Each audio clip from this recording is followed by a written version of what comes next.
Hello everyone, welcome back to my channel. This is Seema और आपका मेरे इस चैनल पे स्वागत है। तो बहुत दिनों बाद मैं फिर से आज एक वीडियो लेकर आ रही हूँ। मेरे पास टाइम नहीं मिल रहा है ताकि मैं वीडियो बनाऊँ और उसे अपलोड कर सकूँ, जिसकी वजह से अभी बहुत टाइम हो चुका है कि मैंने एक भी वीडियो अपलोड नहीं किया है। लेकिन आज मैं एक बुक का रिव्यू लेकर आई हूँ, जिसे मैं बताने वाली हूँ कि इसके अंदर क्या क्या चीज़ें हैं, क्योंकि प्रीलिम्स बहुत पास है और अगर आप एनसीईआरटी पढ़ रहे हैं तो उसकी बहुत सारी बुक है जो अभी इतने कम टाइम में कवर नहीं हो सकता है। तो उसके लिए आप एक कंपाइलेशन का यूज़ कर सकते हैं, जो मैं कर रही हूँ, उसका मैं रिव्यू दे रही हूँ। ये बुक मैंने बहुत पहले मंगाया था, बट मैंने इसे पढ़ा नहीं था, इस वजह से मैंने इसका रिव्यू नहीं किया। लेकिन एक बार मैंने इसे पढ़ लिया है तो अब मैं चाह रही हूँ कि मैं इसका रिव्यू कर दूँ और आपको भी इस बुक के बारे में पता चल जाए।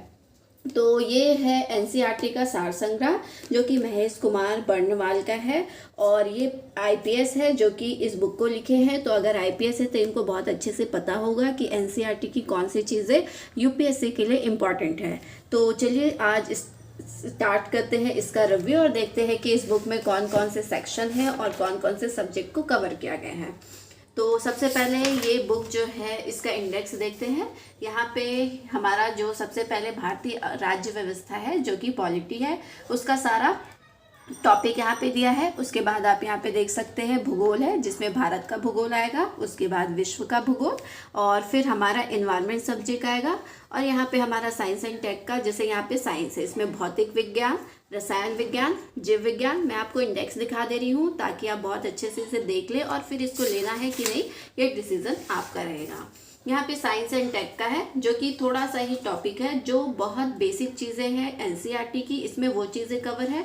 आप सोचेंगे कि यूपीएससी की सारी चीज़ें मिल जाए तो आपको उसके लिए स्टैंडर्ड बुक पढ़ना होगा, ये आपके बेसिक के लिए है। और फिर यहाँ पे हम आ जाते हैं इतिहास में, जिसमें हमारा यहाँ पे प्राचीन इतिहास, मध्यकालीन इतिहास, आधुनिक इतिहास। ये टॉपिक इसमें बहुत बड़ा है, क्योंकि इतिहास जो हमारा हिस्ट्री है वो बहुत बड़ा पोर्शन है और उसको एनसीईआरटी में इतनी सारी बुक है, उसको कवर करना अभी तो बिल्कुल टाइम नहीं है कि आप उसे करें। उसके बाद हमारा यहाँ पे इकोनॉमी का है, थोड़ा सा पार्ट कंप्यूटर का दिया है, थोड़ा सा हमारा जो स्पोर्ट्स वगैरह है उसका है, और कुछ पुरस्कार एवं सम्मान है और कुछ चीज़ें विविध जो एक्स्ट्रा में आते हैं वो चीज़ें हैं। तो यहाँ पे आपको मैंने इंडेक्स बता दिया है और ये बुक आपके लिए फ़ायदेमंद रहेगी। अगर आप एनसीईआरटी नहीं पढ़ रहे हैं तो आप इस बुक को पढ़ सकते हैं, या फिर एनसीईआरटी आप 2 से 3 बार पढ़ चुके हैं और अब प्रीलिम्स के लिए बिल्कुल भी टाइम नहीं बचा है, 2 मंथ है, तो आप उसके लिए चाहते हैं कि आपको एनसीईआरटी पूरा पढ़ना भी है, तो आप इस कंपाइलेशन का यूज़ कर सकते हैं। तो चलिए सबसे पहले मैं आपको कुछ पेजेस इसमें दिखा देती हूँ, जो कि यहाँ पे भारतीय राज्य व्यवस्था हमारा पॉलिटी है। तो देख सकते हैं यहाँ पे आपको एक एक पेज में सारी चीज़ें दे दी गई हैं ताकि आप बहुत जल्दी से रिवाइज कर सकें। जैसे यहाँ पे भारत का संवैधानिक विकास, ये हमारा 1 पेज में कवर, और इसमें बहुत बेसिक चीज़ें हैं। अगर हमारा बेसिक स्ट्रांग नहीं होगा तो फिर हम आगे स्टैंडर्ड बुक पढ़ें, बार बार पढ़ें तो भी चीज़ें समझ नहीं आएंगी। फिर यहाँ पे है संविधान के विभिन्न प्रावधान व इनके स्रोत। आपको कुछ पेजेस दिखा दे रही हूँ ताकि आप डिसाइड कर लें कि आपको लेना है कि नहीं। यहाँ पे हमारा सारा कॉन्स्टिट्यूशन को दिया गया है, यहाँ पे उसकी अनुसूचियाँ दी हुई हैं, और फर्स्ट के कुछ पेजेस आपको कलरफुल बहुत अच्छे से वेल डिफाइंड करके यहाँ पे दिया गया है ताकि आपको पढ़ने में थोड़ा सा इंटरेस्ट है। बाकी बुक रहती है वो ब्लैक एंड वाइट में रहती है, बट ये कलरफुल है।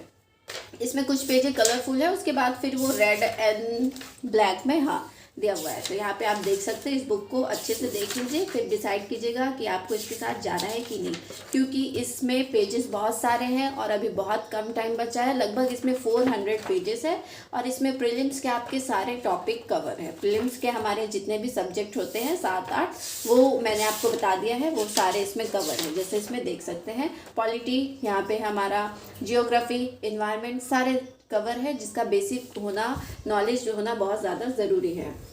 तो आप इस बुक के साथ जाएं या नहीं, आप ये डिसाइड कर लीजिएगा। अगर आप एनसीईआरटी नहीं पढ़े हैं और आप चाह रहे हैं कि आप एनसीईआरटी पढ़ें तो इस बुक के साथ जाए, वरना आप जो चीज़ें अभी पढ़े हैं उसको ही रिवाइज कीजिए। टाइम बिल्कुल भी नहीं है तो नया कुछ पढ़ने का बिल्कुल भी मत सोचिएगा। हालांकि मैंने इस बुक को एक बार पढ़ा है, उसके बाद ही मैं रिव्यू कर रही हूँ। ये आपको देख सकते हैं पॉलिटी का सेक्शन है, लगभग 60 पेजेस में पॉलिटी को कवर कर दिया गया है और इसमें सब कुछ दिया गया है।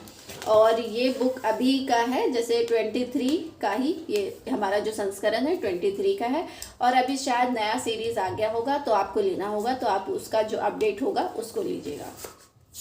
तो यहाँ पे आप देख सकते हैं पॉलिटी का है, उसके बाद फिर मैं आपको अदर सब्जेक्ट यहाँ पे दिखा दूंगी। ये देख सकते हैं, ये सारी चीज़ें बेसिक है, इसको कवर करना बहुत ज़रूरी है। तो ऐसा नहीं है कि आप इसे एक बार पढ़ेंगे तो हो जाएगा। अगर हाँ एनसीईआरटी बहुत बार पढ़ी है आपने तो एक बार में हो जाएगा, लेकिन अगर बिल्कुल नहीं पढ़ा है और सोच रहे हैं कि आप इसको पढ़ें तो आप पढ़ सकते हैं। और इसमें भी पूरी एनसीईआरटी की चीज़ें आई थिंक इसमें कवर है। फिर हमारा यहाँ पे भूगोल स्टार्ट हो जाता है। तो यहाँ पे देख सकते हैं चीज़ें कलरफुल है, आपको यहाँ पे मैप भी दिया हुआ है ताकि आप चीज़ों को अच्छे से समझ सके। आप इसे देख लें अच्छे से। मैं सबका रिव्यू नहीं कर सकती क्योंकि फिर वीडियो बहुत लंबा हो जाएगा, और अभी मुझे बिल्कुल भी टाइम नहीं मिल रहा है कि मैं रिव्यू करूं या फिर कोई भी मैं व्लॉग लेके आऊं। तो अभी जब तक मेरा पेपर है तब तक मैंने यूट्यूब से छुट्टी ली है, उसके बाद फिर देखते हैं कि आगे इसे कंटिन्यू करना है कि नहीं। इसके बाद मैं आपको दिखा देती हूँ दूसरा, ये हमारा विश्व का भूगोल है। यहाँ से है, आप ये इसमें देख सकते हैं, आपको सारे डेटा सब कुछ बहुत बेसिक से अच्छे से बताया गया है। अगर आप इसे पढ़ लेते हैं तो इससे भी बहुत सारे क्वेश्चन, लगभग आई थिंक मैं ज़्यादा तो नहीं बोल सकती, 10 क्वेश्चन बोल सकती हूँ क्योंकि एनसीईआरटी का ही सब कुछ है इसमें। तो आपका इतने क्वेश्चन आ सकते हैं, मैं नहीं बता सकती बहुत अच्छे से, बट आप इसे पढ़ लेंगे तो ये आपके लिए फ़ायदेमंद ही रहेगा क्योंकि ये आपका एनसीईआरटी है।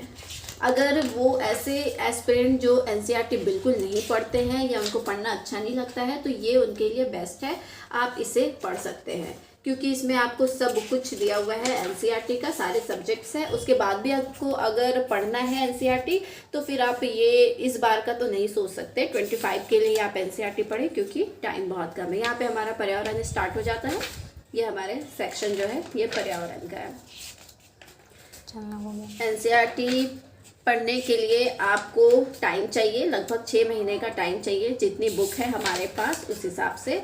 तो उससे अच्छा होगा कि आप इसे पढ़ लें और बार बार रिवाइज करें, तो ये चीज़ें आपके दिमाग में बैठे रहेंगी और फिर आप जब स्टैंडर्ड बुक पढ़ेंगे तो उसके लिए बहुत आसानी होगी। और अगर आप यूपीएससी का भी कर रहे हैं, अगर आपको प्रीलिम्स देना है तो देख लीजिए, आप इसे पढ़ सकते हैं। तो आज के लिए इतना ही। मैं आपको इसके कुछ लास्ट के सब्जेक्ट दिखा देती हूँ, जैसे हमारा प्राचीन इतिहास। इसमें लगभग 400 पेजेस है, तो आप अपने हिसाब से इसे लीजिएगा, आपको अभी इसे यूज़ करना है या फिर इस प्रीलिम्स के बाद ये डिसाइड आप कर लीजिएगा। ये सारे सब्जेक्ट यहाँ पे है। तो आज के लिए इतना ही इस वीडियो में, फिर मिलती हूँ नेक्स्ट वीडियो में, देखती हूँ क्या रहता है। हाँ, इसका मैं प्राइस बता देती हूँ। ये 525 का है, जो मैंने अमेज़ॉन या फिर फ्लिपकार्ट, मुझे याद नहीं है मैंने किससे ऑर्डर किया था, तो कुछ इसमें लेस हो गया था। आप इसे ले सकते हैं और ये बहुत अच्छी बुक है, आप इसे कंटिन्यू कर सकते हैं। अगर आप एनसीईआरटी नहीं पढ़ रहे हैं, मैं बार बार कह रही हूँ, तो कंपाइलेशन के तौर पर आप इसे ही पढ़िए, ये बहुत अच्छी बुक है। तो देखते हैं नेक्स्ट हमारा वीडियो क्या होता है। आज के लिए इतना ही। Good night everyone.